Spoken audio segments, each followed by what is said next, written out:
You can make a difference here at the Voice of College Football. Use the Amazon link. Financially contribute to the Voice of College Football without spending a penny. Same shopping experience. It's easy. Go to any video on any channel. Go to the description section and grab the link right next to the capital letters that say Amazon. Use that link, and Amazon will instantaneously convert to your account, settings, history, everything intact, just like whatever link you use right now. No difference. Pay no attention to the product that you see right there. Just go search what you want. Don't forget the Amazon link. Thank you for your support. Sincerely, the Voice of College Football. And welcome to another episode here on the LSU Voice of College Football Network. I am your host, Grant Sastray, joining you here, as I always do, every Monday at 6 p.m. Central Time, 7 p.m. Central Time. Although, I'm sorry for the being a little bit late. I was trying to get everything together for the show, make sure I got all the right notes and everything, because I got a lot to unpack. Today's show, of course, we're going over the depth chart.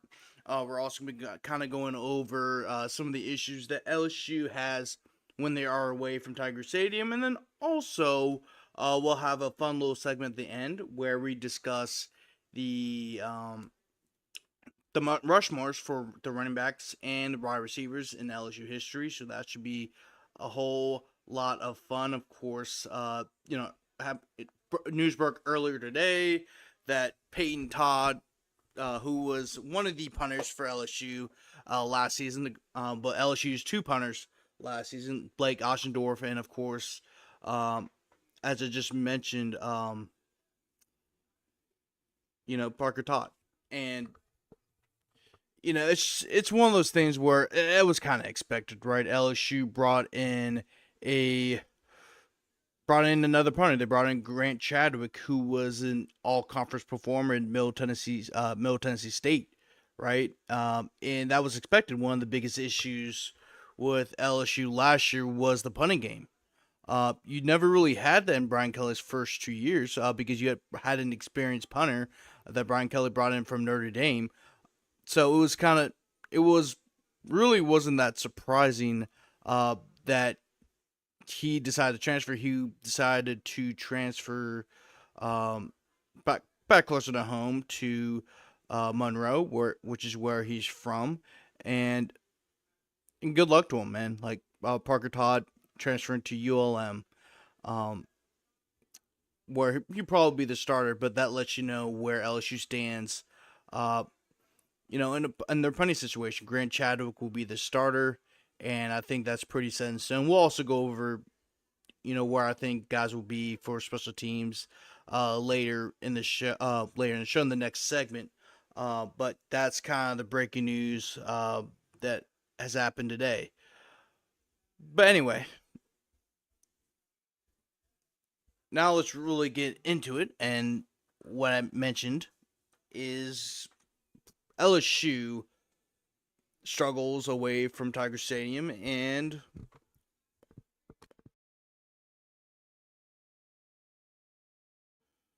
sorry about that.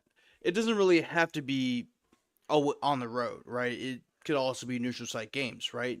And as I mentioned, a lot in the last 2 months since we've been doing the show, is that LSU has issues in season openers.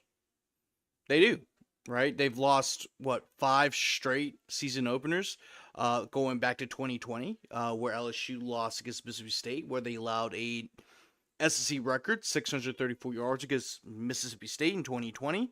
KJ Costello threw the rock a bunch, and LSU allowed him to do so with ease. I mean, he had 634 passing yards, and, he got benched 2 weeks later.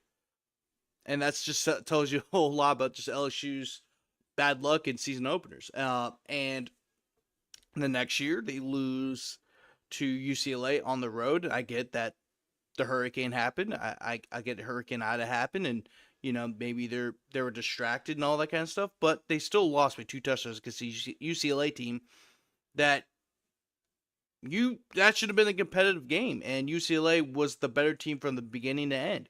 And I get that there was distractions and everything because of the hurricane, but remember Tulane, by the way, also had to deal with distractions. They were in New Orleans where the hurricane directly hit, and they still played their hearts out and nearly upset Oklahoma, who at that time was the #1 team in the country.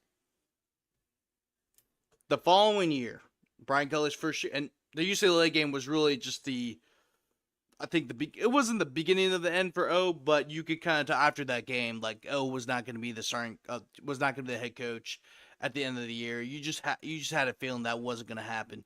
But anyway, next year, it's the start of the Brian Kelly era. You have a neutral site game against Florida State in New Orleans. Basically, your home field, and I'm including that in there. I know that's technically a home game, but it's still a neutral site game. It's still away from Tiger Stadium. And they lost by 1 point, 24-23. Jane Daniels went 90-plus yards down the field and threw the game-tying touchdown pass, or what should have been the game-tying touchdown pass, except for the fact that the extra point got blocked. And Florida State did whatever they could to give that game away. And LSU couldn't take control of the game. Next year, you go against Florida State again, but this time is a top 10 matchup. Your whole offense is coming back. Jane Daniels looks like he's primed for a breakout year, which he ultimately ended up doing. Then you also have Blink Neighbors or Brian Thomas coming back. You had Mason Taylor coming back. You had the whole offensive line coming back. You had the whole defense coming back. Like, it just seemed like LSU was ready to get back into the elite status that it was known for, right? I mean, LSU had 3 down years. Well, 2 down years after 2019, of course, where they went 500 in 2020 and 2021. And then, obviously, the year before, they had, a overachieving year because they went 500 the last few years and then ended up going to SEC Championship in 2022. But in 2023, you're supposed to build off of that year. And you're supposed to build off the year, and what a way to start off the year. They get a huge win over Florida State. That didn't happen. LSU got ran out the building. They had a 17-14 lead over Florida State at halftime. And they got outscored 31-10 in the second half. Deuce Chestnut got roasted alive in Orlando. They could not stop Florida State at all. They could not stop Keon Coleman, who, by the way, was Louisiana native. And so on and so forth. Then, of course, last year, you go against a USC team, and you were the better team. You were. And you lost that one. And it was a top 25 matchup at the time, but at the end of the year, USC ended up being a bad team. As a matter of fact, the quarterback who started that game, Miller Moss, was benched. He transferred to Louisville. So in 2 out of the 5 openers, you lost against a team that benched the starter in that game.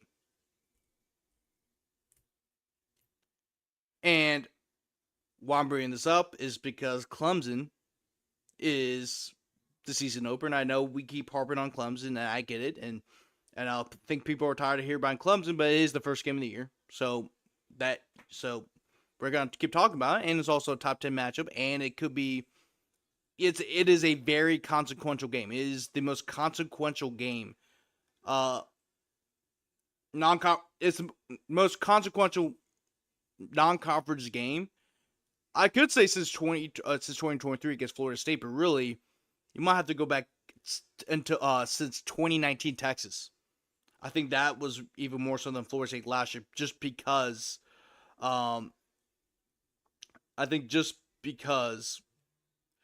Florida, as big as Florida State LSU was, there was a whole lot of pressure on LSU. There was pressure on LSU, but I think there was more pressure in that Texas game than it was against Florida State, in my opinion.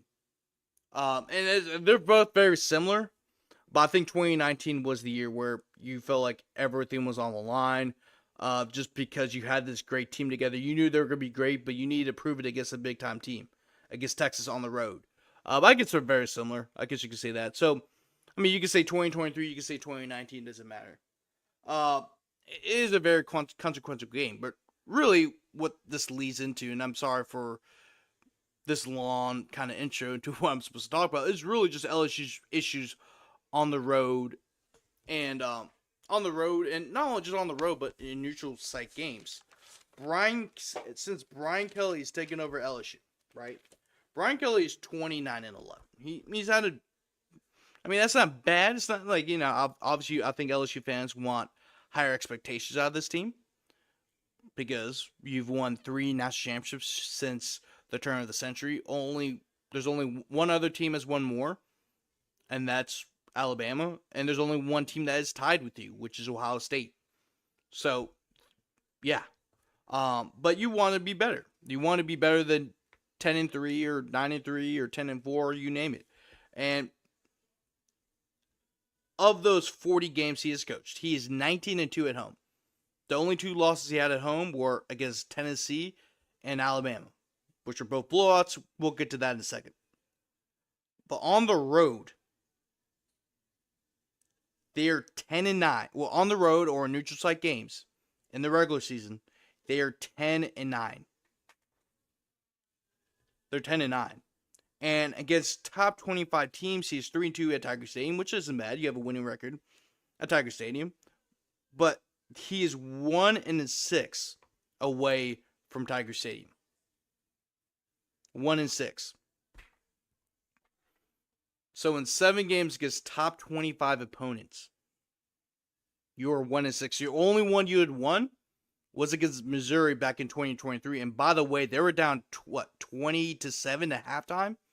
So they had to come back from a double-digit deficit to win that game, and it took a lot for them to win against Missouri. Remember, that was when LSU went to Pete Jenkins to become the defensive line coach. They brought him out of retirement. Jane Daniels I think he had a broken rib. I remember he got hurt. He got hurt in that game, and he had to play through the pain to lead LSU back to the game. And really, if there's one game that really was Jane. I know a lot of people say the Florida game because obviously that was his flashiest game. He was the first quarterback to pass for 300 and run for another 200 in a single game. But really, that Missouri game really was probably his highest moment because he played through an injury, and on top of that, that game may have saved Brian Kelly. Like, I don't think people realize that was the game after Ole Miss where you allowed 700 yards of total offense. And by the way, on the road. We'll get to that in a second. So that was, that was his defining moment. If Jane Daniels doesn't have that performance against Missouri in 2023, Brian Kelly is 0-7 against top 25 opponents on the road. Like, I don't think you realize how bad that is. That is horrendous. And that's something you don't want to hear from my mouth, especially when it comes to Brian Kelly, because Brian Kelly is seen as a top 10, even a top 5 coach of college football, but the one thing he's known for is not winning big games. And you have to win big games. You just have to, especially at LSU. The only way you can win a national championship or get anywhere at any Power 5, Power 4 program, you have to win the big games. It's just simple as that. And if you don't win big games, you're going to get canned. And we saw the way Coach O, after 2019, when Joe Burrow and all them went out the door, LSU went 500. Now, obviously, those are different circumstances than now, but LSU's not afraid to pull the trigger to fire their coach, especially one that's won a national championship. They done it to the last 2 coaches, Les Miles and Ed Orgeron. Both had won national championships. They were both got you on the door. And Ed Orgeron, by the way, was from here. He was, you could say, one of us. What a lot of people from Louisiana say. So, I'm not, and look, LSU's obviously not going to fire Brian Kelly. this year. They're not, right? Way too much money to fire Brian Kelly. And I mean, think about this. Like, he had $100 million. 1 second.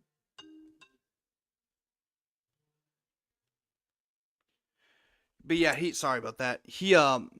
But his bio is like $100 million. So at the time he signed, so they're not going to fire him anytime soon. If they're going to fire him, it's not going to be till next year. So, this season can determine where we see Brian Kelly for next year. But Brian, and I saw this too, and I was doing some research on it, and that's why it took me, kind of forever to do it. And I was going through the point differentials of each game, home, away, neutral. So in home games, in 2022, games were determined by 26.4 points. 2023, 32.6, and 2024, 18.7. Remember, Brian Kelly has gotten LSU has only lost 2 games. That was to Tennessee in a 27-point loss, and against Alabama in a 29-point loss. Once again, those are 2 big games. They're both top 25 games between 2 top 25 teams. Of course, Tennessee and Alabama were both in the top 10. But LSU, throughout the rest of the games, they had won. I mean, there's only 1, 2, 3, 4 games that were determined by 7 points or less. Most of the games they had won were blowouts. And yes, you could say maybe some of the games are a little bit easier. But if you start looking at the away games against LSU, only had 1, 2, 3, 4, 5, 6, 7 games against ranked opponents, which is about the same. I think LSU had 4 or 5 games against ranked opponents, so it's not that much of a drop off. But if you look at the point differential 2022, 2023, and 2024, 10.6 point differential 2022. 2023, you had a 12.75 point differential, and in 2024, you had a 12 point differential.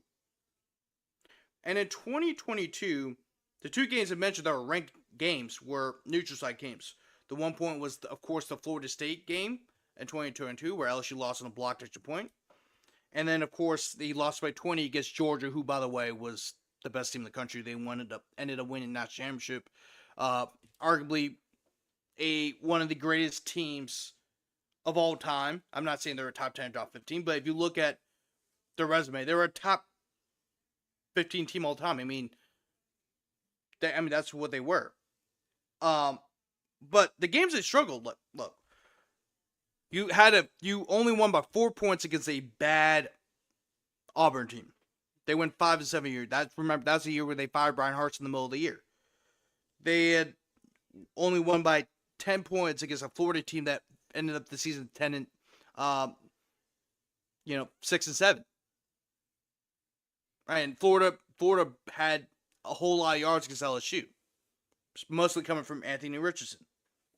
And they also had a 3-point win over Arkansas when Arkansas didn't even have their starting quarterback. And of course, Jane Daniels had all of his worst games from that year. 2023. 2 of your 3 losses were by double digits. 21-point loss against Florida State in Orlando, and a 14-point loss against Alabama in Tuscaloosa. The only single-digit loss you had was against Ole Miss, but that Ole Miss game famously was the one where you allowed a SEC record 711 yards of total offense. In the second half, 60 to 70% of Ole Miss's scoring drives were touchdowns. That was the worst defensive game LSU probably played in its history. And also that game cemented Jane Daniels' legacy, because I think that was around the time when LSU fans started to realize, oh, Jane Daniels is literally saving our asses. Go to 2024. You had a 7-point loss against USC. A game you should have won. You were the better team in the first half. You stunk the bed in the second half. And not only that, you lost against USC team that finished the season 8-5. That wasn't a very good SEC team. Not a very good USC team. And then you also lost against 50 points at A&M. You had led 17-7 at halftime against A&M on the road. And you got outscored 31-6 in the second half. And then, of course, you lost by 11 points against Florida.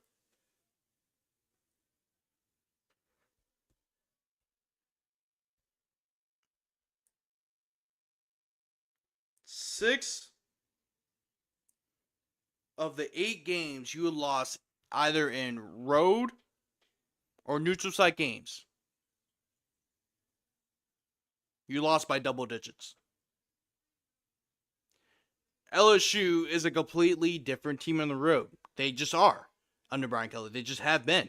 Matter of fact, if you look back at 2023, the defense only allowed 19.7 points per game. Yes, that 2023 defense only allowed 19.7 points per game. But when they were on the road, 37.7 points per game. I mean, they were a completely different team. I mean, it was absolutely insane. As a matter of fact, they allowed nearly 500 yards of total offense on the road in 2023. And yes, while Blake Baker's made it, and look, Blake Baker made some improvements last year, but even last year, the defense looked completely different on the road. And I get that a lot of teams struggle on the road. I get that. That's why it's called home field advantage.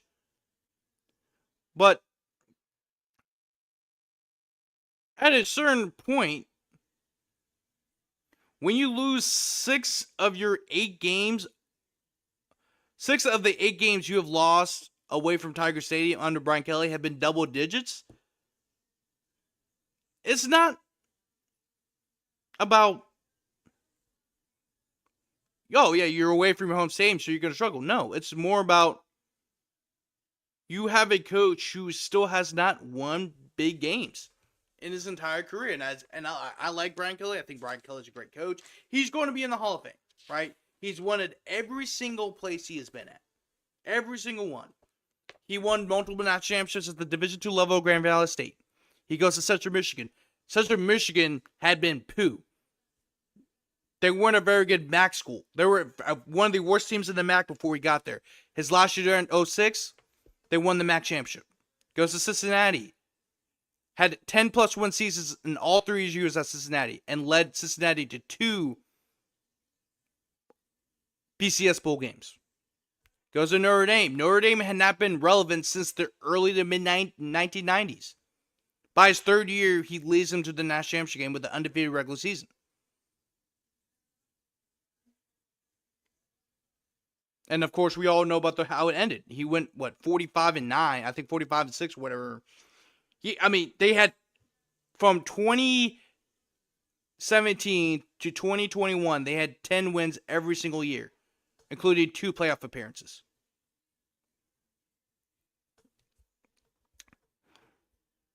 Like, he's won at every single place he's been at, right? He's even won at LSU. But at a certain point, when is enough enough? When is enough enough? This Clemson game will determine whether or not LSU is a playoff team this year.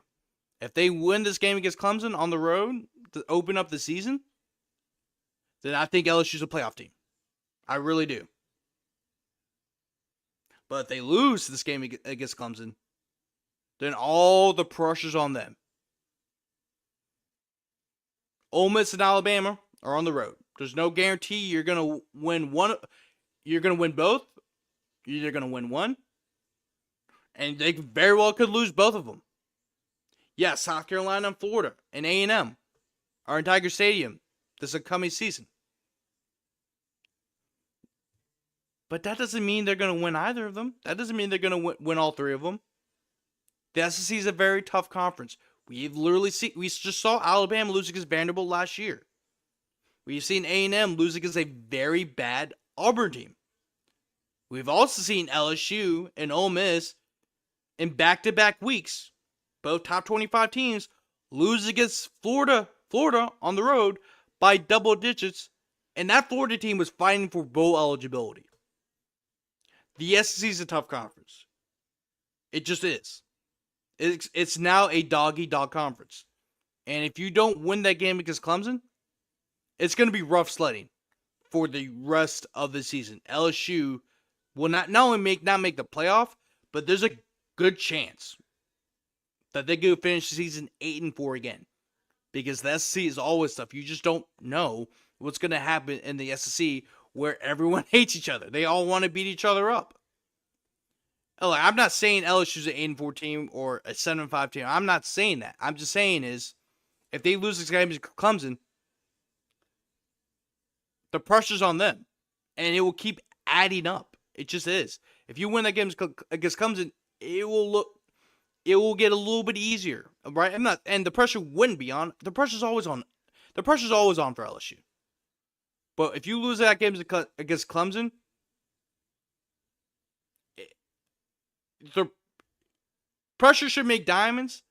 But in this point, it's gonna make LSU look like poo-poo. Because it's not gonna look too great for LSU. Because guess what? Game 3 of the season, by the way, you have Florida. In the first 5 to 6 games of the year, you have Clemson, Florida, and Ole Miss.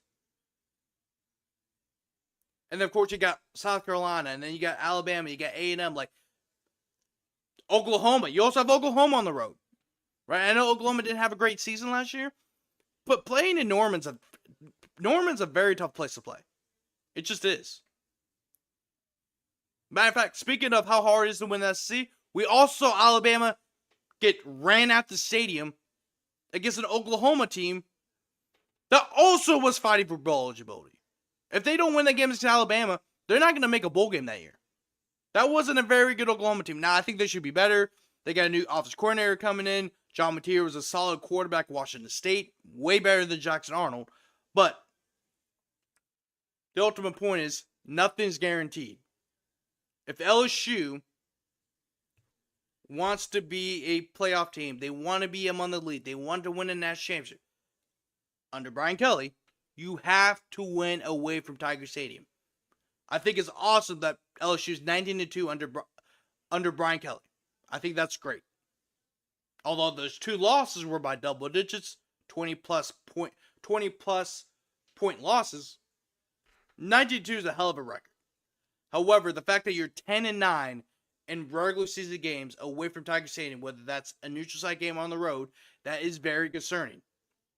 And it also doesn't help that that game against Clemson is not in Tiger Stadium.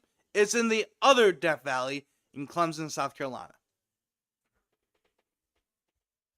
It just is. Let's go over some comments. E-Dub, 4. Gotta win game 1. Absolutely. When you lose game 1, it makes for a shitty first month of the season. Yeah, it does.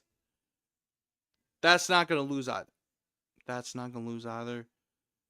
Kappa Man, Iceman. Can you kind of clarify that? I think that may have been a typo. I'm not sure what you're trying to say. But yeah, that's the ultimate point. You have to win game 1. But we're going to take a quick break.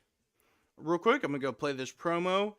And when we get right back, we'll discuss the defensive depth chart for LSU this season. We'll be right back. And I'll be here waiting.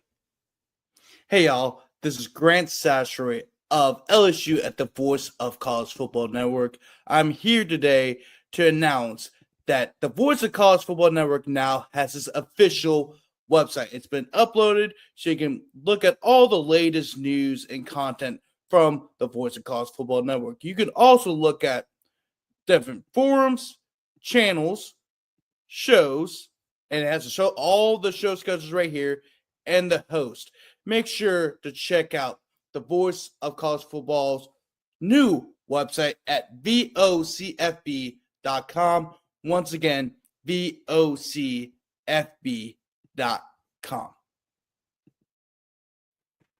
And we're back here on the Voice of College Football Network. Once again, I am your host, Grant Sasseray, and that was an old video. I used to have hair, now I don't. Just kind of growing back a little bit, but I've got to shave again pretty soon here. But anyway, we just discussed the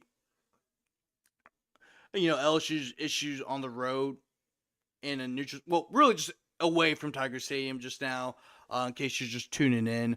But now we are going to go over the defensive, or my projections for the defensive depth chart. And once again, these are projections. I'm not going to nail each and every one, because once again, they're way too early. And even like when they roll out for spring camp, well, not spring camp, fall camp in August, it may look a little bit different. But this is just based off of who I saw in the spring, who participated in the spring. Guys who played a good bit last year, not only just for LSU, but also just other places. Production. There's a lot of stuff that I kind of thought about when going over the depth chart, and I really like where LSU's defense is at. I think I'm a little bit more confident in LSU's defense than their offense, and it's not because I think they're bad. It has nothing to do with that. It's just more to do with the fact that for LSU's offense, the glaring hole is the offensive line. We've talked about that a good bit. But for the defense, it really was the safeties. But you brought in Marcus Cooley. You brought in AJ Halsey from the transfer portal, both of which were all-conference players at their respective schools. To Marcus Cooley, well, I don't think he was all-conference at NC State, but he played a great bit at NC State. And then also AJ Halsey, who was an all-conference performer at Houston in the Big 12, so a Power 4 transfer. But the defensive line, I thought, looked great all throughout the spring. I think they have a shot to be one of the best in the country. We already know about how great their linebackers are. The cornerback room has greatly improved since Corey Raymond's come back, and via the transfer portal and also recruiting. And then the one glaring hole on the LSU defense was the safeties. But I think they've gotten that solved, and also like how the underclassmen performed in the spring as well. So I feel a little bit more confident in the defense than the offense, just a little bit, right? Because I still want to see how the offensive line shows up, not only in the fall, but also, of course, that game against Clemson. We won't know a whole lot about this team until they play against Clemson, and then that's when you really start to see the strengths and weaknesses of this team, because it's against another team, and they don't see the same guys every day, and they don't run those same plays every day. So it'll be very, very interesting. But hold on. So to start off with the defensive depth chart projections, you're way too early defensive depth chart projections. It is the defensive tackles. I think the stars would be Ahmad Bro and Don McKinley. Both guys played a solid bit last year, whether they were as rotational players or as starters. Don McKinley actually finished the season with 3 sacks in a rotational role. So it'll be very interesting to see how he performs and once you get to the season this year, as he will get more reps because he feels a lot more comfortable. And Ahmad Bro showed up huge during the season. He stepped up huge when Jacoby and Guillory went out with a torn Achilles, and you needed the younger guys to step up, and that's when Ahmad Bro and Don McKinley did. They stepped up in a huge way. I think Jacoby and Guillory, I think he could also be a starter too. But right now, I have Jacoby and Guillory as more of a rotational player. I think it's huge that he is coming back to LSU for a 6th year. because not only is he's been a solid player for LSU in recent memories, but also he is a leader in that room. He is a veteran. He is of the guys we just mentioned, he is the only one that has played at least 4 years of college football. Don McKinley and Ahmad Burr are both true sophomores. Sean Washington was a junior college transfer. Sadir Mitchell, I believe, is a sophomore, and Bernard Gooden. I think this year will be his third year playing college football. He also was a starter at South Florida the last 2 years. But Jacoby and Guillory, I think just having him back is huge for LSU, whether that be a starter as a rotational player. Sean Washington, I think, will be a rotational player. And I wasn't sure. And I think the great thing about LSU's defensive interior is that he goes back 6 feet deep. And really, Sadir Mitchell, Bernard Gooden are also rotational players. List them as reserves. But LSU can go 6 deep. And also Zion Williams, who was a freshman, who's currently a freshman at LSU right now. He actually participated in the spring.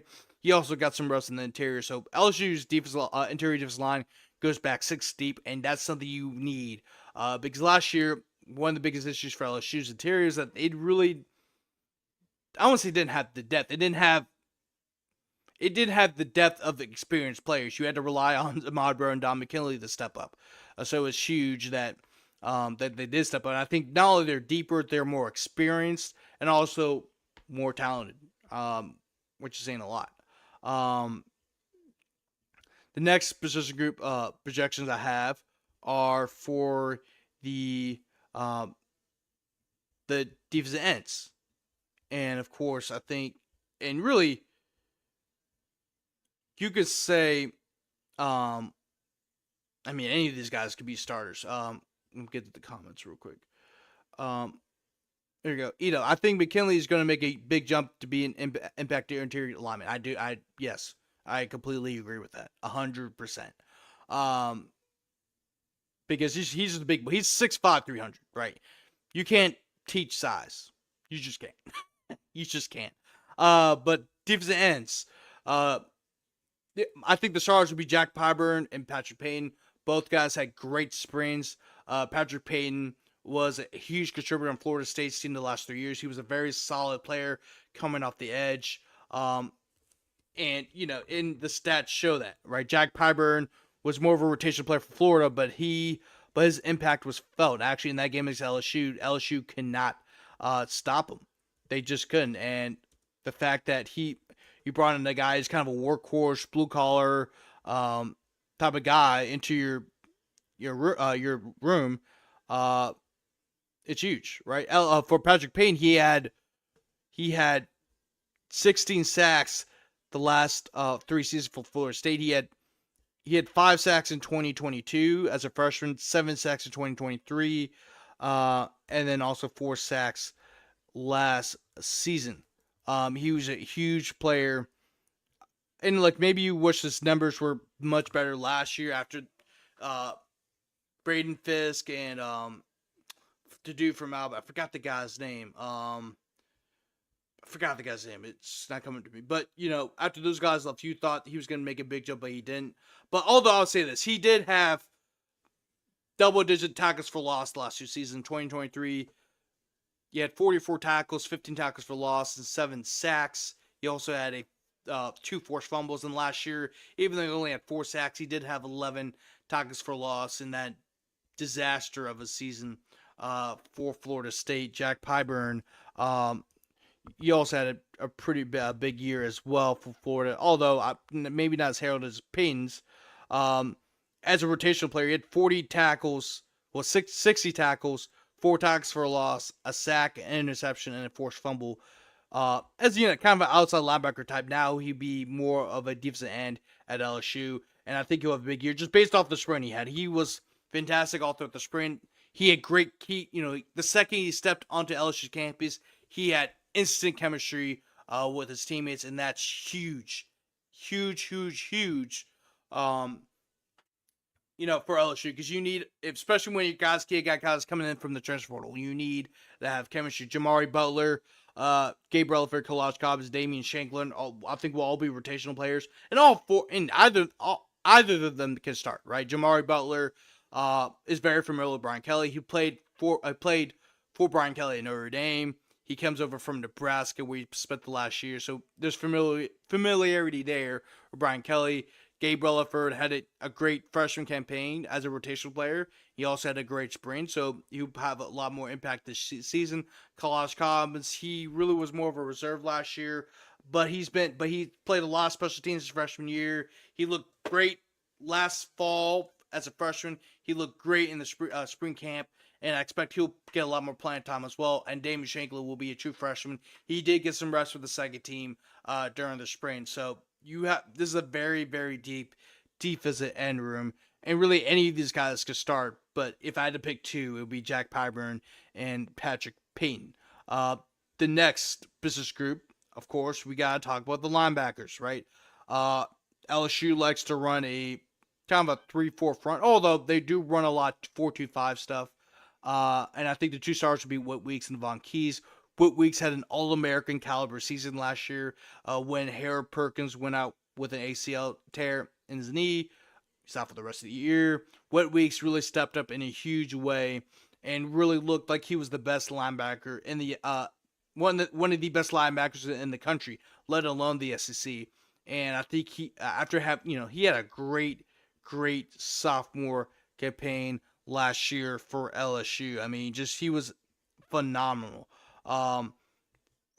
He had 125 total tackles, 10 tackles for loss, 3.5 sacks, an interception, 3 pass breakups, and 2 forced fumbles. I mean, he was everywhere. He had multiple 10-plus tackle games. I think he had 2 or 3 15-plus tackle games. I mean, he was unstoppable throughout the year. I mean, I think he's more of a complete linebacker than Harold Perkins due to the fact that his instincts are better. His play recognition is better than Harold Perkins. I think Harold Perkins is more of an athletic linebacker. A guy you rush the passer with. Although Harold Perkins has shown that he can do pass coverage as well, I think Whit Weeks is the more complete linebacker. And Harold Perkins is the starter. But he's not. He's going to start at the start. We're going to get to that in a second. But I'm going to talk about the linebackers. Whit Weeks and Von Keys. They'll be the two stars. Wes Weeks, Harold Perkins will be in the rotation. And also Tylen Singleton and Charles Ross, I think it can be in the rotation too. Right now, have them as reserves. But those two could be starters. And then, of course, Zach Weeks, who is younger brother Whit and Wes Weeks. He'll be reserved as well. Also, don't forget about Keelan Moses as well from U-High, too, incoming true freshman. But Zach Weeks reclassified. He was originally supposed to be part of the class of 2027. He reclassified to be part of the class of 2026. So, you have a lot of talented linebackers in that linebacker room, and that's also a huge shout out to Blake Baker and the job he has done recruiting all of these guys. Going over to the star business group now. Harold Perkins, of course, is a starter. We all know that. I think this is the perfect role for him because not only can they use him as he can still be a tackling machine, but this is a better position for him not only because he can rush the passer. I think the star position allows him to rush the passer more, but then also he can also be back in pass coverage where he is also shown to be pretty good at as well. So I think this is the perfect spot for him. Major Burns played this role last year, but Major Burns wasn't the player you need because he was terrible in pass coverage, and of course he couldn't rush the passer. Harold Perkins is a much better player than Major Burns. I think we all know that. Expect to see Austin Osbury and Javion Toviano in the rotation. Javion Toviano had a great spring. He had 7 or 8 tackles. He was flying all over the place. I think he'd be in the rotation of both star and safety. So I expect to see him there. Austin Osbury, who of course is the son of Vice AD Virgil Osbury. He also had a strong spring, so I expect to see him there as well. Put Javion Toviano there twice, but I think also Tamarcus Cooley. That's why I think I meant to put Tamarcus Cooley could also be a star as well. He's played a lot of nickel in the past, very versatile. And of course, Charles Ross, I think you can see some time as star because him and Harold Perkins are two very similar players. At cornerback, of course, I think that is the position that LSU is the most known for outside of receiver. The two starters, in my opinion, for that group will be Ashton Stamps, and then Mansour Delane. Mansour Delane was one of the top cornerback prospects out of the transfer portal. I think he may have been the number one cornerback prospect. Right now, Mansour Delane is supposed to be a late first round, early second round pick. And he started started between 30 to 40 games at Virginia Tech. Ashton Stamps was a starter from last season, and Ashton Stamps had a strong spring as well. And Mansour Delane, last season had 54 tackles and tackles for a loss, 4 interceptions, and 7 pass breakups. And he's an excellent addition. He's an excellent addition to LSU this season. Ashton Stamps, he got a little bit bigger over the course of the year, but even though he didn't get an interception last year, his numbers improved. He had 51 combined tackles, and even though he didn't have an interception or force a fumble, he had 14 pass breakups. That led the SEC. And that's, and I saw that stat, and I was shocked. Well, I saw that, because he really didn't have a flashy year. But if you have 14 pass breakups, and not only that 14 pass breakups led the SEC, that's a pretty good stat line to have. Those two, I think, will be the starters, but really any of these guys can be the starters, right? DJ Pickett had a strong spring as a true freshman, 6'4", 180. Like, he could be a starter at any point in the season. I'm not a joke. He's ready to play. Jakeem Jackson is very familiar with Corey Raymond. Corey Raymond recruited Jakeem Jackson to Florida, and his time in Florida was he had to deal with a good bit of injuries, but Jakeem Jackson was a starter at Florida at the beginning of the year before he got injured.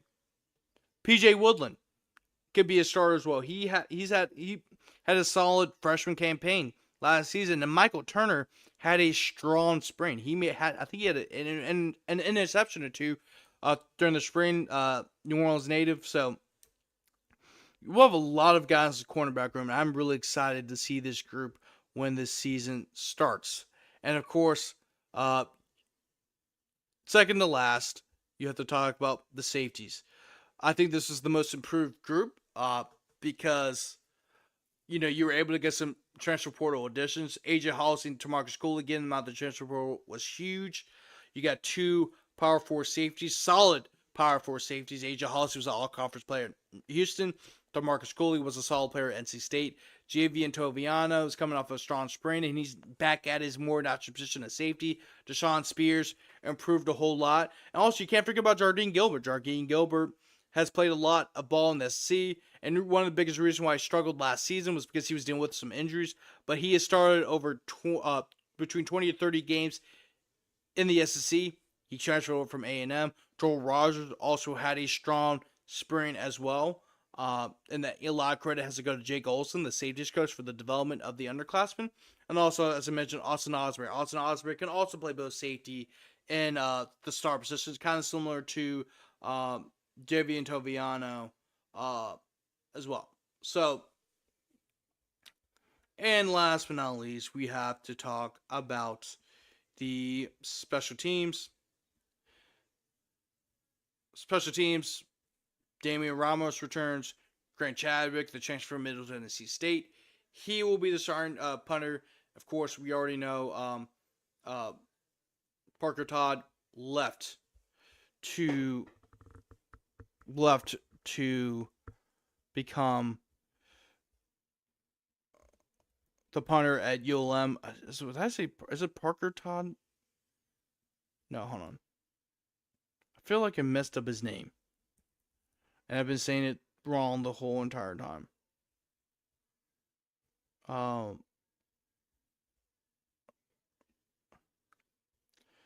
What's his name?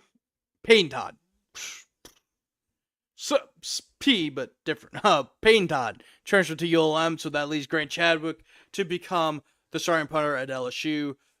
The kickoff specialist will be Aaron Burrow, who will be the successor to Damian Ramos. You just got to get, the problem with Aaron Burrow is that, he's got a stronger leg than Damian Ramos, but the issue is accuracy. But if you're gonna have a powerful kicker, Just put him put him as a kickoff kicker. That's all you gotta do. And of course, the returners will be Aaron Anderson, Barian Brown, and Xavion Thomas. So that's my defensive / special teams predictions. For who's going to start at the start of fall camp, and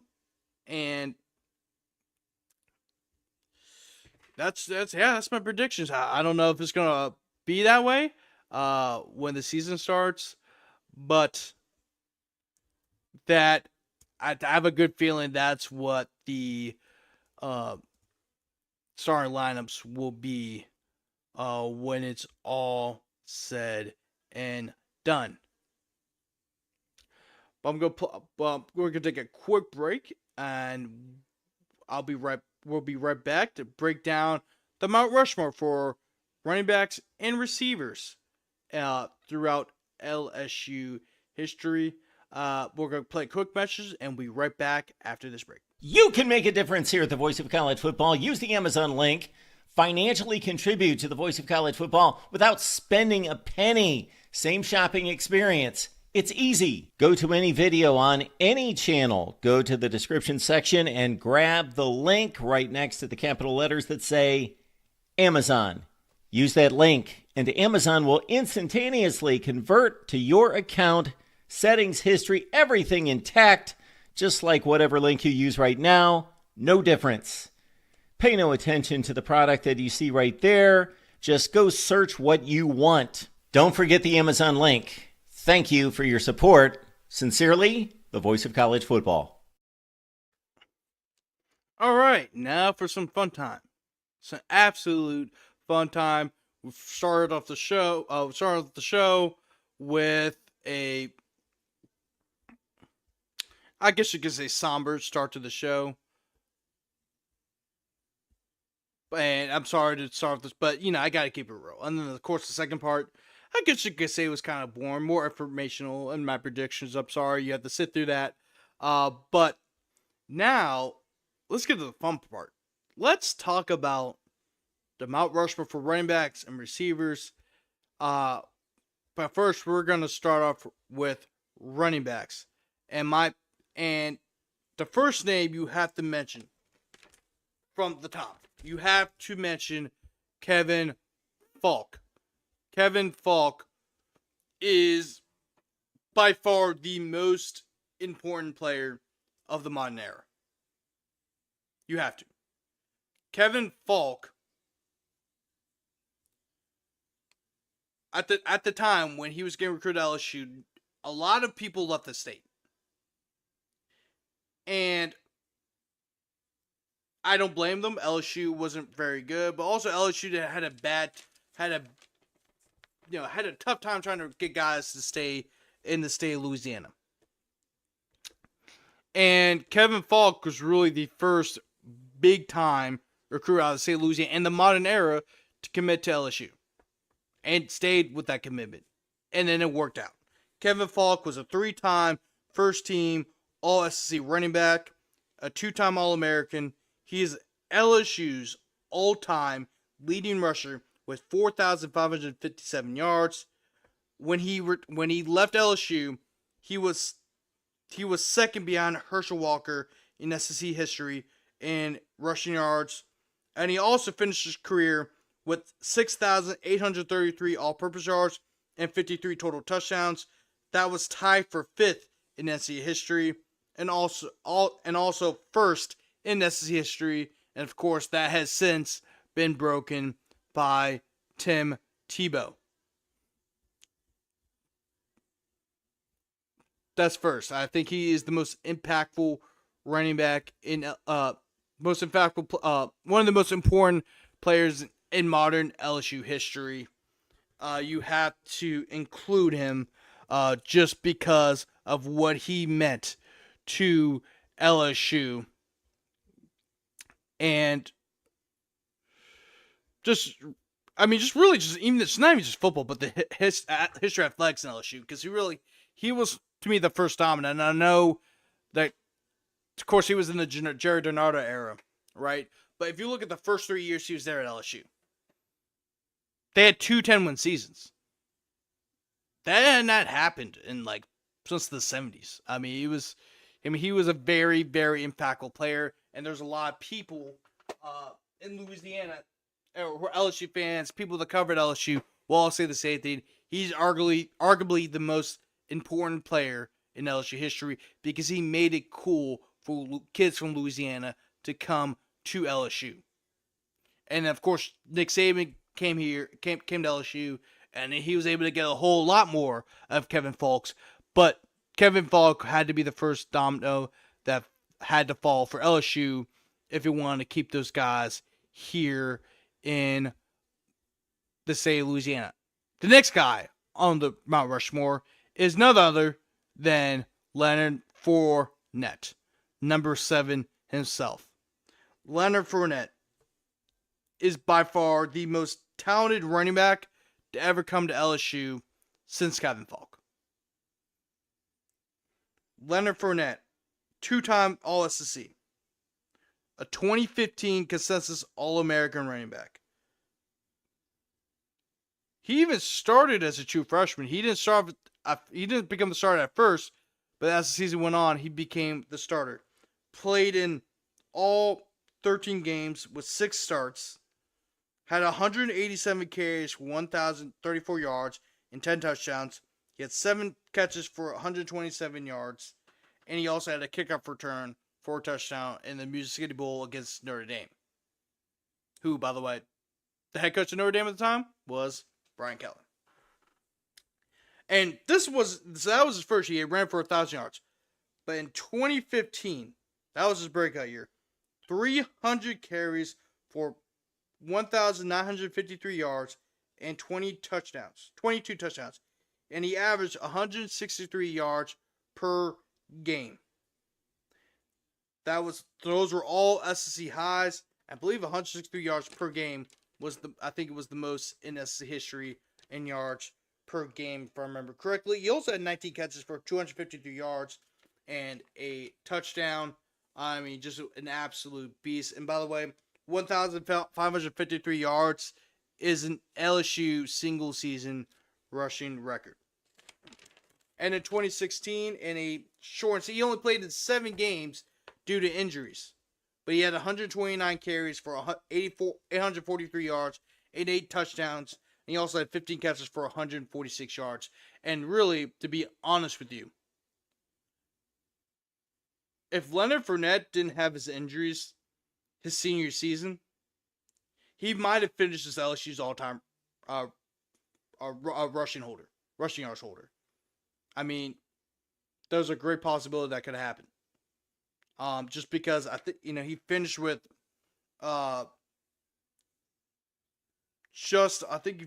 just under 4,000 yards, and the record is, of course, I just mentioned it, 4,557. There's a great chance that if he ran, he could have had a chance to break that record. There was a great chance, but Leonard Fournette arguably is the he's the most talented running back that's played at LSU since Kevin Falk. Now let's get into, I guess you could say, the old days, and you have to talk about Charles Alexander. Charles Alexander is one of the greatest running backs in LSU history. As a matter of fact, his number will be retired during the Florida game on September 13th later this year. Of course, third game of the season, which also is a very, very important game. Charles Alexander, one of the greatest running backs, not only in LSU history, but in the history of the SEC. He rushed for over 4,035 yards and scored 40 rushing touchdowns in his career. And by the way, he was the first running back in SEC history to rush for 4,000 yards in a career. He ran for 686 yards and he also rushed for 153.3 yards per game in 1977, which was his best year at LSU. Those were single season records that stood at LSU for nearly 40 years until Leonard Fournette broke it. He was the SEC Player of the Year, and he was also a 2-time Heisman finalist. He was arguably the best player in LSU history in the 70s. I mean, one of the greatest running backs in LSU history. He's definitely you can make a case a top 10 player in LSU history. You really could. Just based off his impact on this LSU team in the 70s. Just a great running back. One of the greatest to ever do it in the purple and gold. And it's great that he will get his number retired. By the way, he's one of 2 players to get his number. Well, one of 4 players to get his number retired at LSU. Just one of 4, and that will happen on September 12th. September 13th, later this year, when LSU will square off against Florida. And I mentioned retired numbers. There's another one of those 4 players that got his number retired, and he's going to be in the Mount Rushmore. And you have to mention Billy Cannon, the first megastar in LSU's illustrious football history. Billy Cannon, yeah, like I said, he is the first superstar in LSU history. 2-time SEC Player of the Year and a unanimous All-American in 1959. 3-time All-SEC Player, was a 1959 Heisman Trophy winner, and then also was the first one, as I mentioned, in the history of LSU to win the Heisman Trophy. But what makes Billy Cannon so iconic? Because there isn't a whole lot of film on Billy Cannon, right? I mean, he played in the late 50s. There's just this, and none of us saw him play.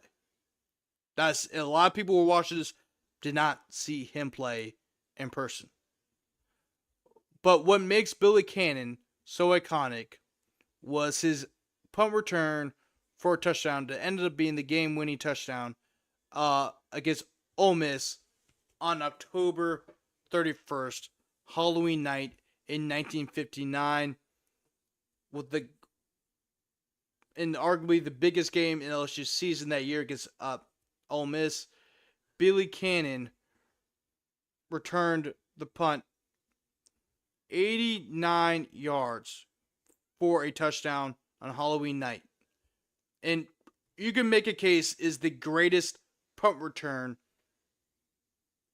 not only in LSU history or in SEC history, but the history of college football. I mean, this was his Heisman moment. When you think of Heisman moments, there are, if you go back to the old days, there's not really many plays you can say, oh, that was his Heisman moment. That was really the first Heisman moment of Heisman moments. I mean, it really was. I mean, that game single-handedly won the Heisman. And matter of fact, if you look at Billy Cannon's stats, the year he won the Heisman wasn't even his best year. That actually could have been his worst year.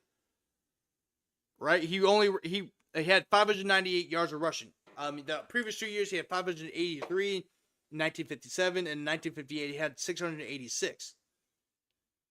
But both those years he averaged about 5.8 yards per carry. He averaged 4.3 yards per carry in 1959 and had 598 yards of rushing, and also it was the least amount of receiving yards he had. But when you make big-time plays, big-time moments, including that 89-yard touchdown, that lives on forever, man. And he is in the LSU running back Mount Rushmore. That is my LSU running back Mount Rushmore. Kevin Falk, Leonard Fournette, Billy Cannon, and Charles Alexander. Some honorable mentions as well.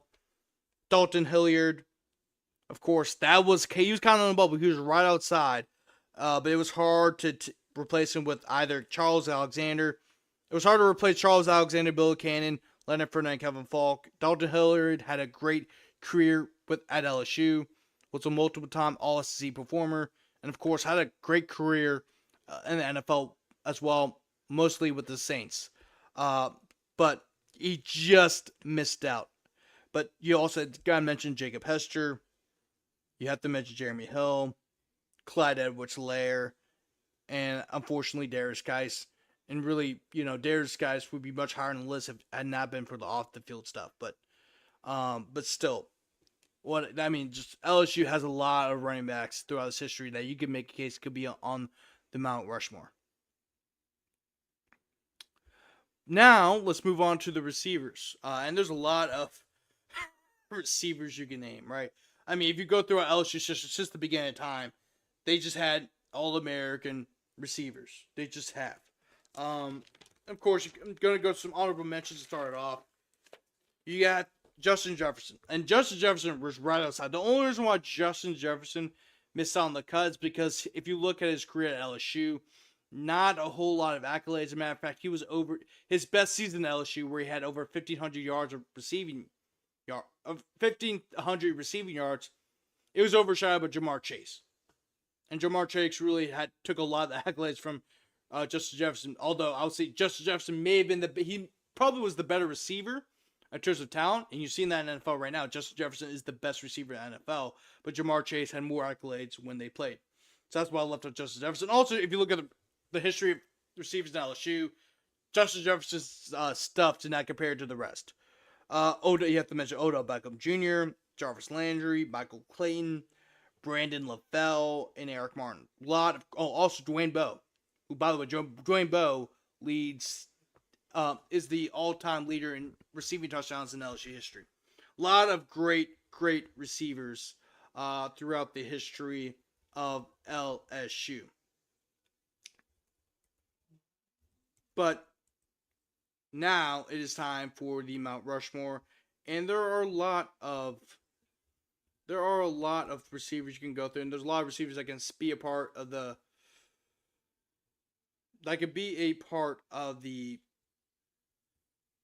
Mount Rushmore. But you have to start off with Wendell Davis. Wendell Davis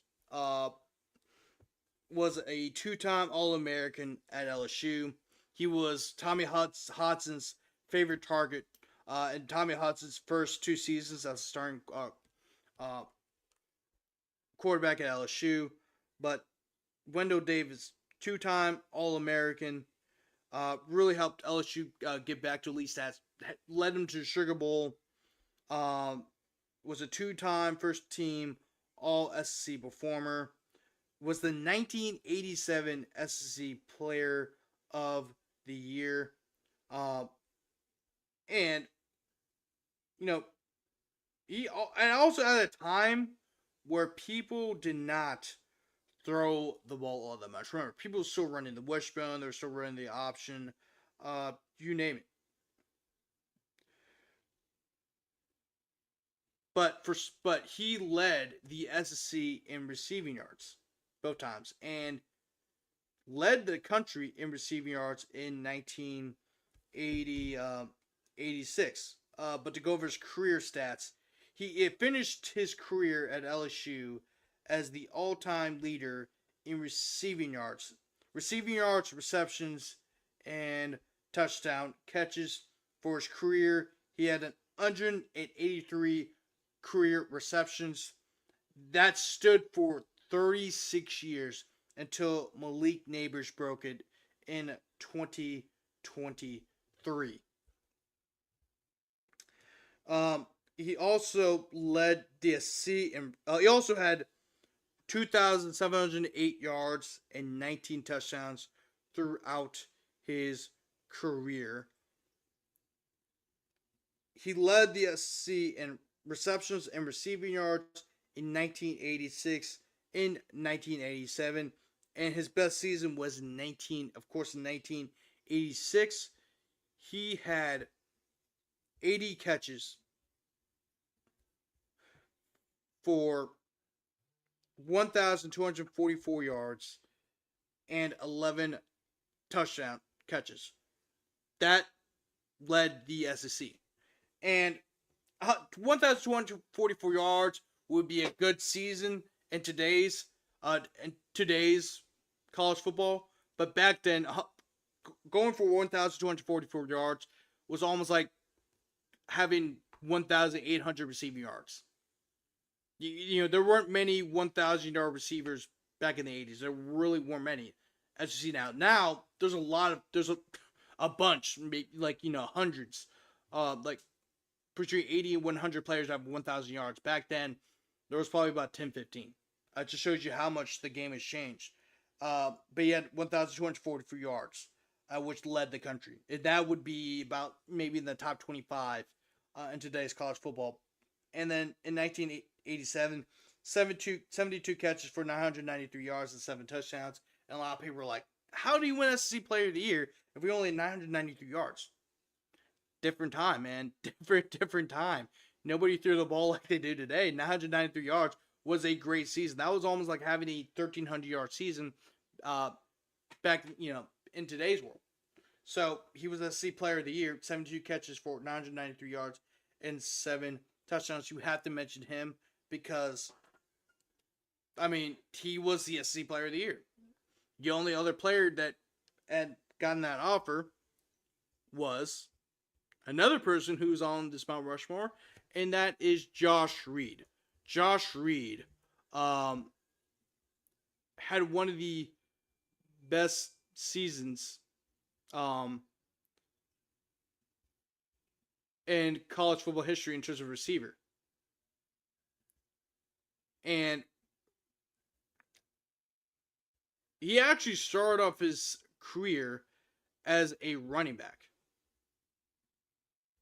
He started his career as a running back at LSU and under Jerry Gennaro, but when Nick Saban took over in 2000, he switched him to wide receiver, and the rest was history. He had back-to-back 1,000-yard games, 1,000-yard seasons, my bad. And in 2000, he had 65 catches for 127 yards to go along with 10 touchdowns.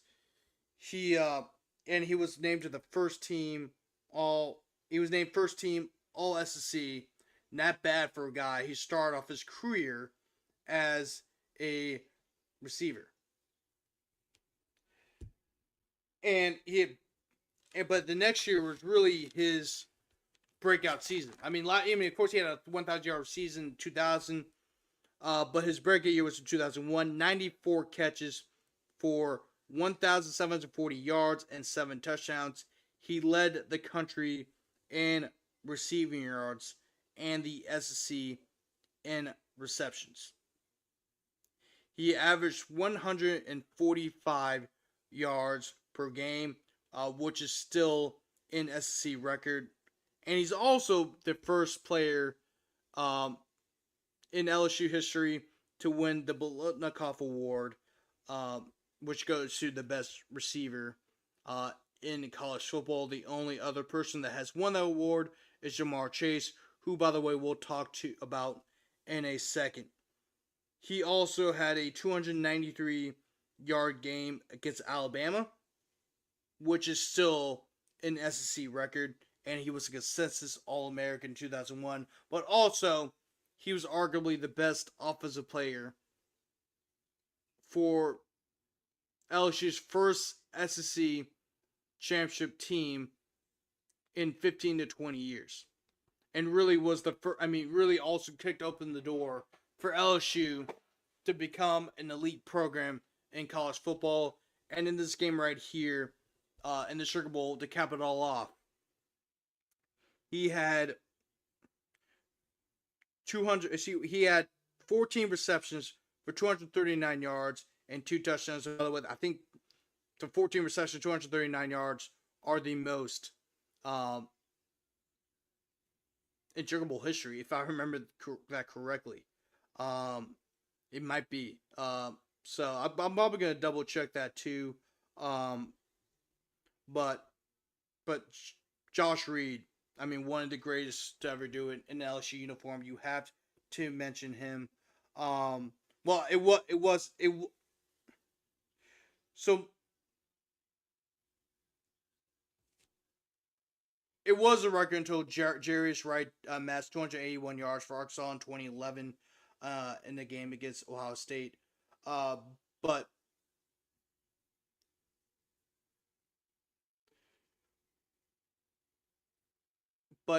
but his 14 receptions are the most in Sugar Bowl history. That is Josh Reed, the second person that is part of the LSU wide receiver Mount Rushmore. The next player we are gonna go over is none other than Jamar Chase. I think everyone here was waiting for me to get Jamar Chase. And really, if you really think about it, he might have the least amount of production of all the guys on this list. I mean, he might actually. But Jamar Chase, arguably one of the most talented receivers to play at LSU history. As I mentioned before, Jamar Chase had he's one of two players to win the Biletnikoff Award, the other one being Josh Reed, but he was a first team All SEC in 2019, was unanimous All American in 2019. He was once again the Biletnikoff Award winner, and he had 84 catches for 1,780 yards and 20 touchdowns. He led the country in in touchdown catches with 20, which was an SEC record before Devontae Smith broke it the next year in Alabama for Alabama, which ended up being a Heisman Trophy winning season for him, the first to do so since Desmond Howard in 1991. But Jamar Chase also led the SEC in receiving yards, and really was, the big three in that. Well, the big four in the LSU offense, of course, being Joe Burrow, Jamar Chase, Justin Jefferson, and of course, Clyde Edwards-Helaire, part of a four-headed monster there, and no one could guard Jamar Chase, right? I mean, think about how ridiculous that is. Where you on one side you have Jamar Chase, who is arguably a top 5 receiver in the NFL, and on the other side of the field you have Justin Jefferson, who ended up being the best receiver in the NFL. There's nothing you could do. One of the catalysts for the greatest offense in the history of college football. Absolutely unguardable, whether it was in the short game or in the long ball. Nobody could stop Jamar Chase. He had 4 games where he had 200 receiving yards or more. Just an unstoppable force for LSU. He eclipsed the 100-yard mark 6 times, and as I just mentioned, he eclipsed the 200-yard mark 3 times during the season, including a college football playoff championship game record of 221 yards against Clemson. And he only played 2 years at LSU. His first year, he played 2018, had 313 yards and 3 touchdowns. Of course, 2019, I just mentioned, 84 catches for 1,780 yards, 20 touchdowns, an average 21.2 yards per catch. But he did not play his junior year because of COVID. So, like I said, probably the least productive receiver on this list. But still, one of the greatest seasons in an LSU uniform. And really, it sucks he didn't play his last because of COVID. But it's hard to leave off a guy who's one of 2 Biletnikoff Award winners in LSU history. It just is. I mean, just also his impact on LSU's program, even if it was for a short period of time, was, it was great. It was great. Great time. Great time to be an LSU Tiger. Comment section. Edward O, nuts bus driver. Go Tigers. Hell yeah. Go Tigers. But going back to the last and final one, and really, it's hard. Coming up with this list, it was hard, right? Trying to find out which guys could be on here because there's so many great receivers in LSU history. And I was looking through the list, and I'm like, oh man, I'm gonna leave this guy off the list, this guy off the list. But then when you think about it, it's hard to leave off Malik Neighbors, right? I mean, even though he might not be the flash name on this list, but Malik Neighbors is the all-time leader in receiver yards in LSU's illustrious history. Just one of the greatest to ever do it in an LSU uniform. Once again, he is LSU's all-time leader in receiving yards. He had 3,003 yards of receiving. By the way, sometimes you forget how low that number is. 3,003 yards of receiving yards. 3,003 receiving yards. He had 21 receiving touchdowns, and he also had 189 receptions. He led the SEC in receptions in both 2022 and 2023. In 2022 and 2023, he had back-to-back 1,000-yard seasons. 2022, 72 catches for 1,017 yards and 3 touchdowns. And then in 2023, he also had 89 catches for 1,569 yards and 14 touchdowns. He was a first-team All-American that season. I think it was a consensus All-American that season as well. And really probably should have won the Biletnikoff. He should be the third player in LSU history to win the Biletnikoff Award. It went to Malik Neighbors. But when you looked at their stats from receptions to yards to touchdowns, yards per reception, you name it, Malik Neighbors blew out the water. And the fact that Marvin Harrison Jr. won it is absolutely insane. And it was a very close. I think Malik only lost by 3 votes, but absolutely ridiculous that Malik Neighbors did not win the Biletnikoff Award that season. Once again, LSU's all-time leader in receiving yards. Yeah, just an absolute ridiculous player for LSU. But that's going to wrap up today's show here on the Voice of College Football Network. I'm your host, Grant Sasher, the host of the LSU channel here, the Voice of College Football Network. Make sure to like this video, subscribe to the YouTube channel, and then also click on the bell because you'll get notifications to let you know when we release a new video, and then also when we're about to go live. Thanks for hopping on. Enjoy the rest of your week, and go Tigers.